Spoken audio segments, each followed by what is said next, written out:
Joining me now is California Congressman Jimmy Gomez, who serves on the Ways and Means Committee. Welcome back to the show, Congressman. So in addition to sending troops to Memphis, the Washington Post reports the administration has a plan to send 1,000 National Guard troops to Louisiana cities. Question, was Los Angeles a successful test case for these actions? I don't think so. They spent over $120 million sending in the National Guard as well as the Marines. Last I heard, there was 200 National Guards individuals still here. And here's the thing.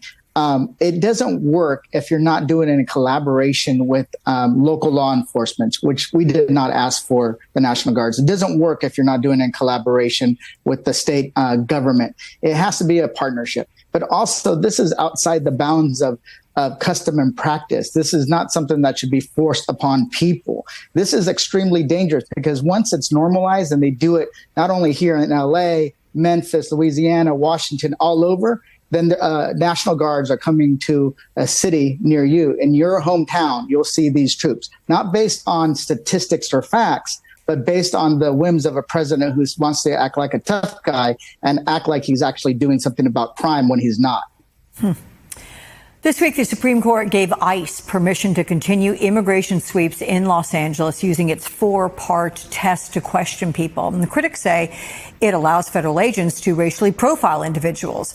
Justice Sonia Sotomayor wrote in her dissent, we should not have to live in a country where the government can seize anyone who looks Latino, speaks Spanish, and appears to work a low-wage job. What's your response, and how will this affect your constituents? This is a straight up slap in the face to every Latino that lives in the United States. And that's because, they want Latinos to become assimilated, to become part of our country, to become Americans and be proud of it, which there are. People have fought in almost every single one of our conflicts. And now you're saying, okay, you look Latino. Well, we're going to question if you're a citizen. If you don't speak perfect English, we're going to question if you're a citizen or should be here. If you are working a minimum wage job, doing jobs that most Americans wouldn't want to do, then we're going to question if you're a citizen. We find that completely offensive. We find that it has opened up a Pandora's box of going after other people. My mother, she has been in this country for decades. She is a U.S. citizen. Is her Spanish or is her English, decent? Yeah, she can get by, but it's broken English. She speaks primarily Spanish. She worked as a laundry room attendant. And you know what? Under their rules, she could be questioned about her citizenship. Well, that's what I found insulting. And that's what a lot of, I would say, people of Latino descent find insulting, because there are people who are laying their lives on the line for our country, and then their parents and their siblings and even themselves can be questioned. I think it's a bad move. I think it should be considered unconstitutional, and I think it's going to be remembered as one of the worst decisions that the Supreme Court has made.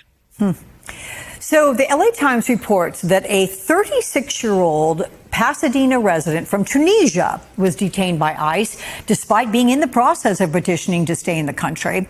Rami Othmane has a brain tumor and endured 13 days of dehumanizing conditions at a Los Angeles ICE facility. You visited that facility last month, though after Othmane was moved to an Arizona ICE center before ultimately being released on about $20,000 bail. What can you tell us about his treatment and what you saw at that Los Angeles ICE center? Well, first, his treatment is just unacceptable. Everybody, no matter if they're documented or not, should be treated with respect, and also when it comes to their health and well-being. But here's the thing. When we went to visit, it was after we gave them 2 weeks notice. We went to the same facility. It's B18 in downtown LA. It's only supposed to hold individuals for 12 hours, because there's no beds. There's no privacy. It's just these holding cells. So it's supposed to be you get processed and then you get moved out. The agent that was there, he told us, well, we got a waiver to go past the 12 hours to 72 hours, but nobody's been kept here longer than 72 hours. They lie.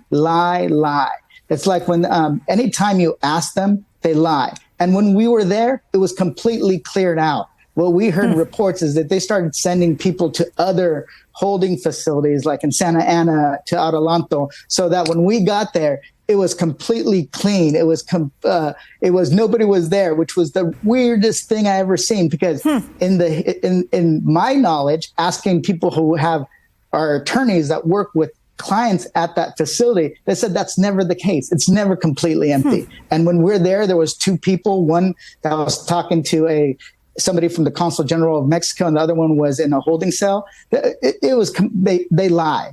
And that's why we need to do real congressional oversight to see what is the truth, right? In the end, they have to do their job, but they shouldn't be lying to the American public about it. They need to be forthright and follow the law. Or to lawmakers who are just doing oversight. I have one last question for you, sir, quickly.